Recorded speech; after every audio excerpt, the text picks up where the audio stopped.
I kind of feel the spirit now and then, but I'm not sure if that's just because you want it. That was 3 years ago. 40 years ago, they told him he was too old.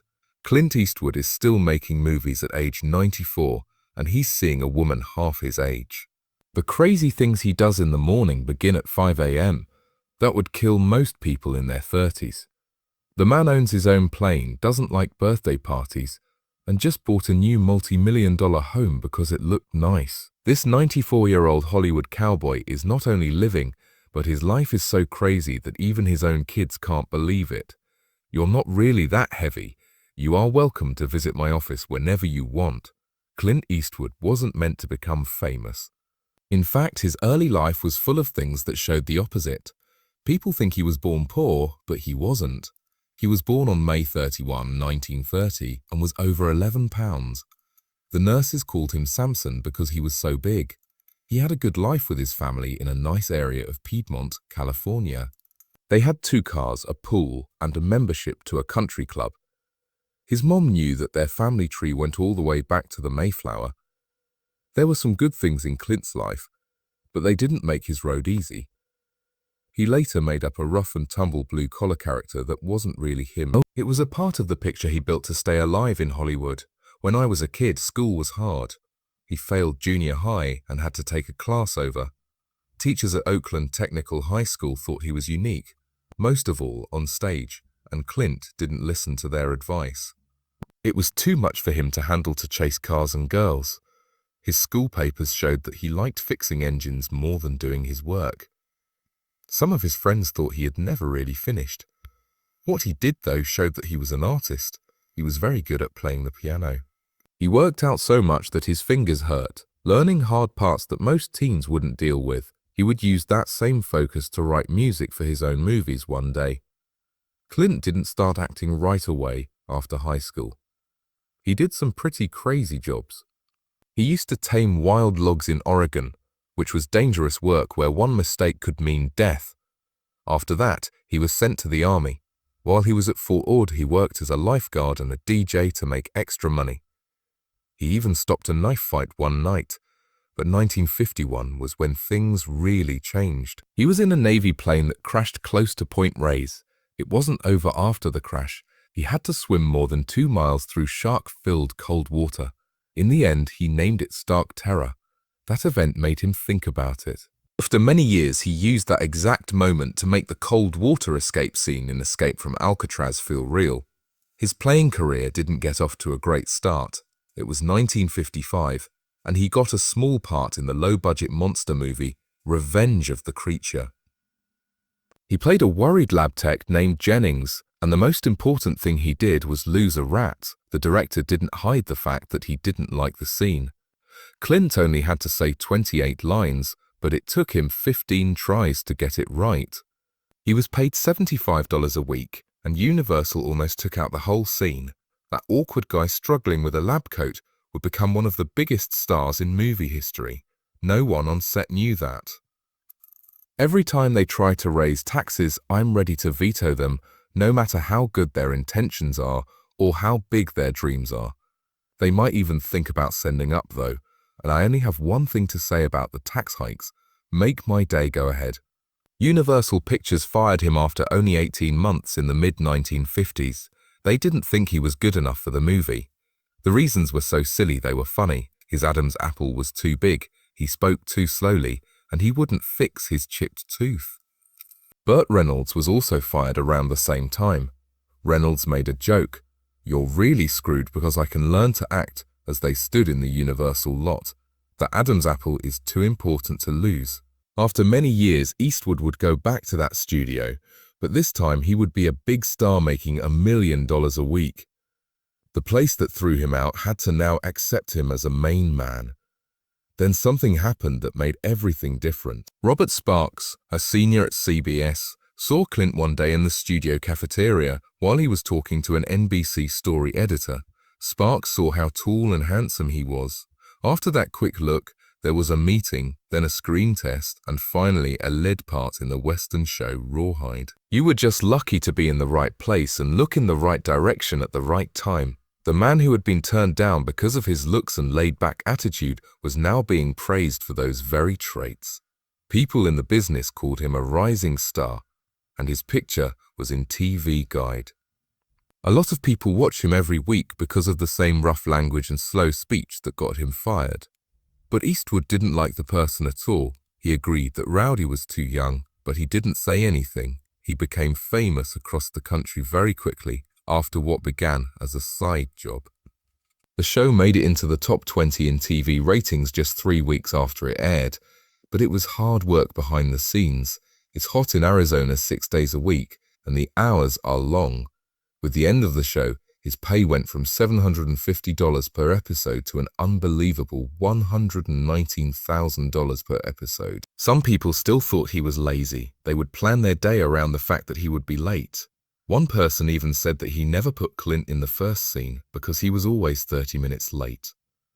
Eastwood had had enough by the 6th year of Rawhide. He was eager to try something new because he was bored. At that point, a strange chance came his way from an unknown Italian director who was making a cheap Western in Spain. It was a fake American name that Sergio Leone used, Bob Robertson, because no one in the US took Italian Westerns seriously. Lee didn't even pick Eastwood as his first choice. He tried to hire bigger names like James Coburn or Henry Fonda, but their fees were too high. Clint finally agreed to do it. He thought that because it was a small movie, no one in America would care if it didn't do well.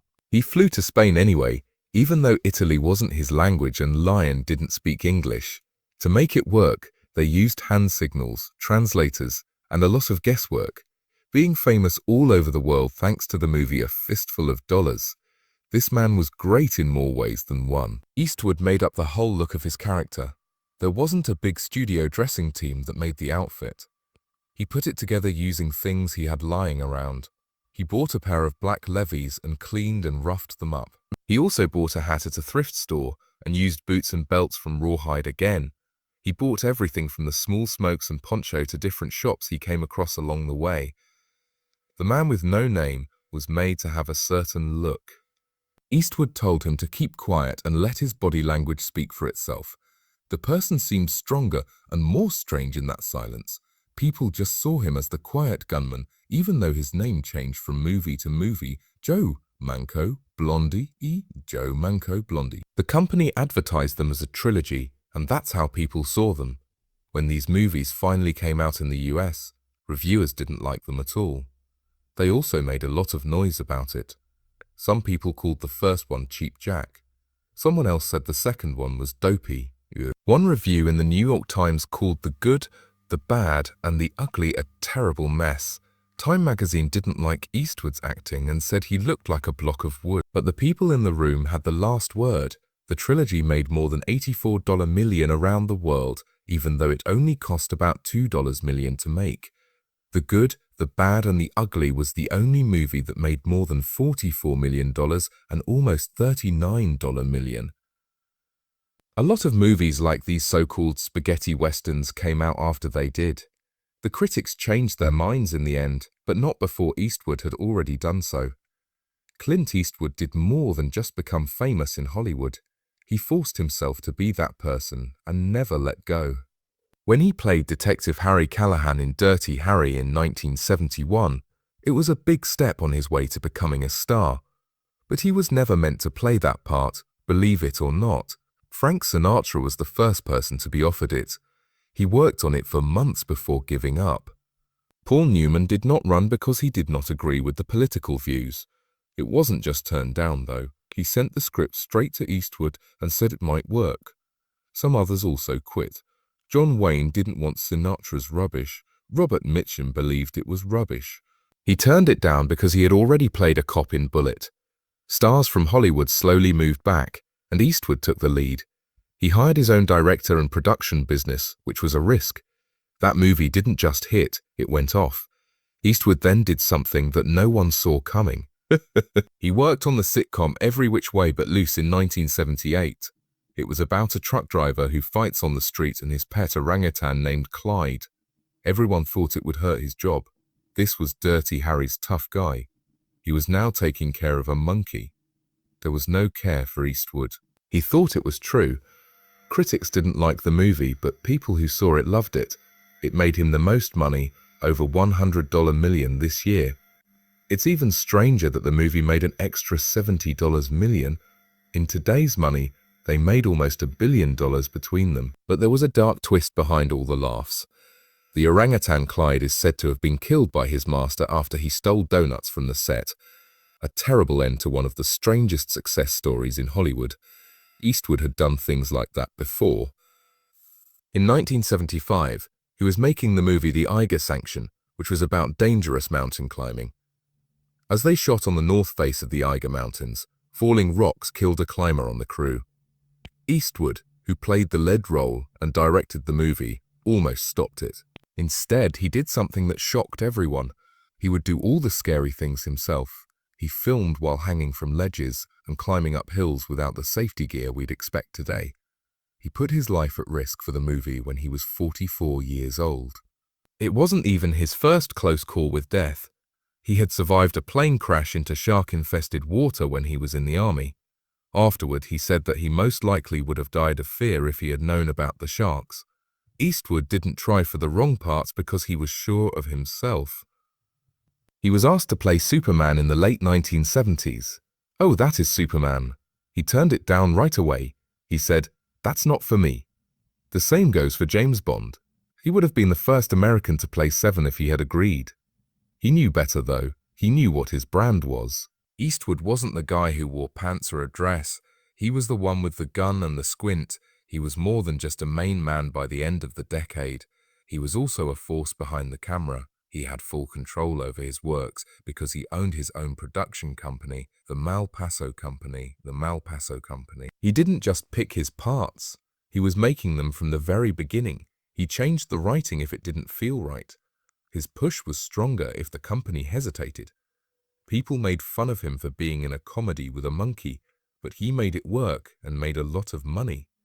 Clint Eastwood had been acting for a long time, but by 1971, he was tired of following other people's rules. He wanted to be in charge of everything that happened, both in front of and behind the camera. So when Play Misty for Me was his first movie as a director, he gave it his all. There is no backup plan and no guessing. Most directors who are just starting out go over budget, are late, and get a lot of trouble from the company. Eastwood went the other way. The whole movie was filmed in Carmel by the sea, where he grew up.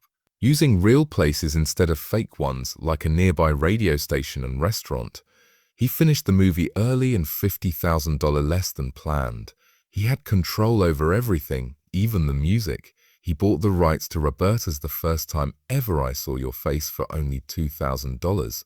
It turned out to be a big hit. It made more than $10 million and was Eastwood's big break as a director. But that wasn't just luck.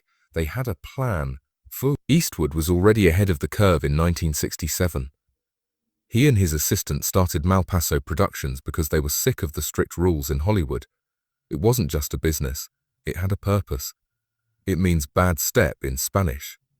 A nod to the agent who told Eastwood that making spaghetti westerns would ruin him. Instead, those westerns helped him make enough money to buy hundreds of acres near Malpaso Creek and start a creative business company. After making Hang 'em High, his first movie with Malpaso, he wasn't just making the movie, he was making it.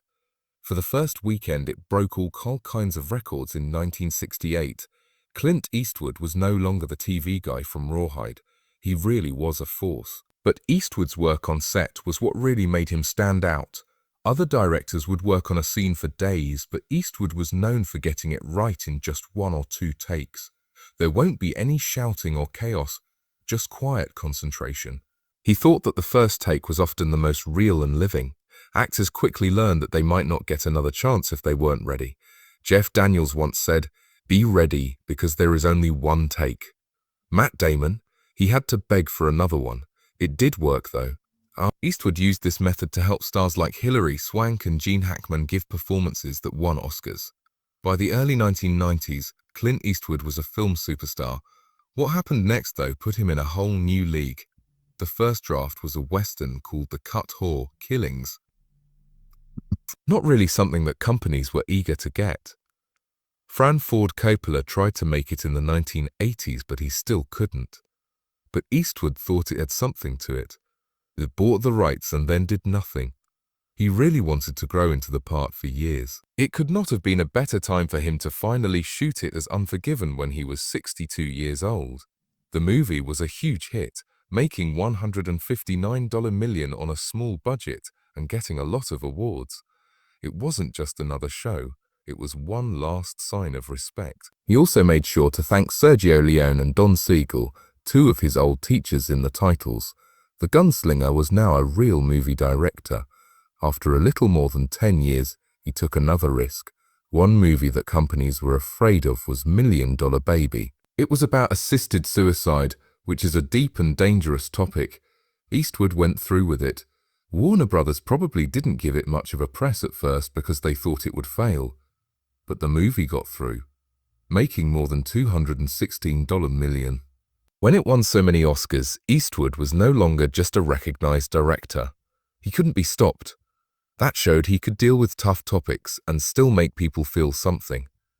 At that point, people stopped doubting his gut feeling. With Mystic River the year before, he had already shaken up the business. It felt like that movie was both a slow burn and a punch in the gut. There was abuse as a child, broken families, and a murder story that seemed too real. Eastwood kept everyone quiet and on task. It wasn't shot in a fancy way. The actors just gave it their all. With Sean Penn and Tim Robbins' wins, critics could finally say out loud what they had been thinking. Eastwood had become one of the most sensitive movie makers out there. The next one was Gran Torino. No one thought Eastwood, who is almost 80 years old, would have one of his biggest hits. He did, though. The story of a racist, grumpy war veteran who changes just a little to protect the neighbors he used to hate hit the right emotional note for me. The character was mean and angry, and it felt like Eastwood had played this part, or one like it many times before, and people loved it. The movie made $270 million and is still one of the best parts of his late career. He was the only thing that made the movie work, like a ghost of Dirty Harry just below the surface, even reviewers said. There was a unique method behind all of these achievements. Eastwood did not yell action on the set. He didn't practice all the time. He didn't think in second chances. 1 or 2 takes. That was it. The man spoke softly. He believed in his artists.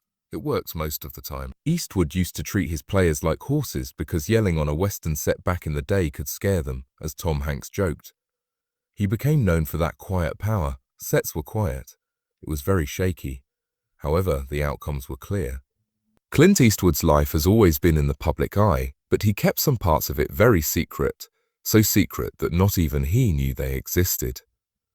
She didn't know who her real father was for most of her life. She was adopted and raised in Seattle, which is a long way from Hollywood. She had no idea that her real dad was one of the most famous men in America. No one else knew, not even Clint Eastwood. He dated a woman for a short time in the 1950s, but she never told him she was pregnant.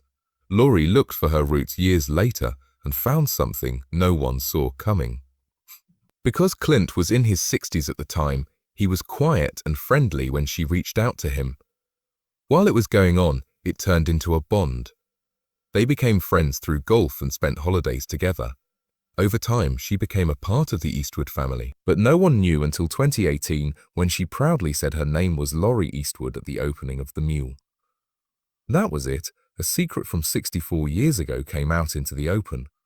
But Clint lived in a world full of lies. He had an affair with stuntwoman Roxanne Tunis in 1959 while he was married to Maggie Johnson. There was no breakup. They were together for 14 years. They didn't try to hide it from anyone on set. While they were together, they had a daughter named Kimber, but Eastwood didn't talk about that either. Roxanne did more than just sleep with other men. She cared deeply about him and stayed with him even after they broke up. They stayed close. Eastwood was very sad when she died in 2023. He had known her for more than 60 years. Sandy Locke then showed up. Their story started out like a Hollywood love story and ended up more like a courtroom drama. They lived together for 14 years, even though Clint was still married at the time. Everything fell apart when she got home in 1989 and saw that the Locks had changed. She went to court. Instead, he made an offer to a company. In order to get her to give up, he had paid for it in secret. This time, she sued for theft. In court, Clint was different. He was angry, protective, and clearly bitter. Even though the case finished with a quiet settlement, the damage was loud and will last for a long time. They never talked to each other again after that. While all of this was going on, Clint had already begun a secret story. He met flight attendant Jaslyn Reeves in the early 1980s while he was still with Locke. She had 2 more children with him, Scott and Catherine. On their birth certificates it says, "Father declined." The people didn't know until a tabloid found out the truth in 1990. It was said that Sandra Locke didn't know either. Jaslyn didn't say anything and never took him to court. Never made a mess of things. Things started to get worse in the family as the kids got bigger, though. Even after decades, Catherine's angry posts online and threats of court action in 2024 showed how fragile things still were. Clint found something more stable as he got older. Kate Sandera was her name. She wasn't famous or pretty. She worked as a greeter at his Carmel hotel. When they met in 2014, she didn't want attention and stayed out of the press. They kept to themselves, helped each other, and only showed up together very rarely. As the owner of an equestrian center, she cared about animals and the earth. People who knew her well thought she was real. She was down to earth, private, and fully accepted by the Eastwood family. Clint was deeply saddened by her sudden death from heart problems in 2024. Even though it was short, his words had an effect on those who knew him. At age 94, the man who used to play cold loners has changed in ways that no one saw coming. He was strict, detached, and unwilling to give in as a father. As a grandpa, though, he's a whole different person. Francesca, his daughter, says he is friendly, funny, and totally smitten with his grandchildren. He comes to their games. He laughs more. He thinks he's silly to be there with younger parents, but he doesn't care. He has earned the right to feel sad. He seems to be at peace while watching his family grow, even though they are messy, mixed up, and not perfect, that she never got for a long time. Most people his age are slowing down, thinking about the past, and maybe taking long naps or sitting in the sun. Not Clint Eastwood. He just finished making a movie called Juror Number 2, and it's not a quiet, sad goodbye. This is a sharp, creepy movie that poses one scary question. What would you do if you were the one who accidentally caused the crime you're now about to judge? That's what Nicholas Holt's character in the movie dreams about. Clint still knows how to make that conflict feel real in some way. The way he always does it, he shot the movie quickly, cleanly, and with no filler. He is 94 years old, but his direction is still tight, his reflexes are still dead on, and his style is still as simple as ever. The hand is steady, and there is no emotional pause. It's just Clint. A lot of people thought this was his last project. They did, of course. But rumors started going around about the movie before it was even done making news. The group for his next movie is already set. People in the business thought this would be Clint's last movie, but he's already planning another one. He never talks about leaving his job. He doesn't say how old someone is. He works hard all the time. It seems like a YouTube conversation with Clint Eastwood talking about his movie Juror Number 2 just disappeared. There was no notice, no claim of copyright, and no formal reason given. The host, who went by the name Magnus, said the film lost it all. There was a lot of talk about that online. A lot of people thought Warner Brothers was behind the takedown because Eastwood had said some strong things in the interview about political correctness and the #Me Too movement. As soon as fans saw the time, they said it was very odd. Just as some theaters opened the movie, the conversation was over. Some people thought that the company might be trying to hide the movie because they were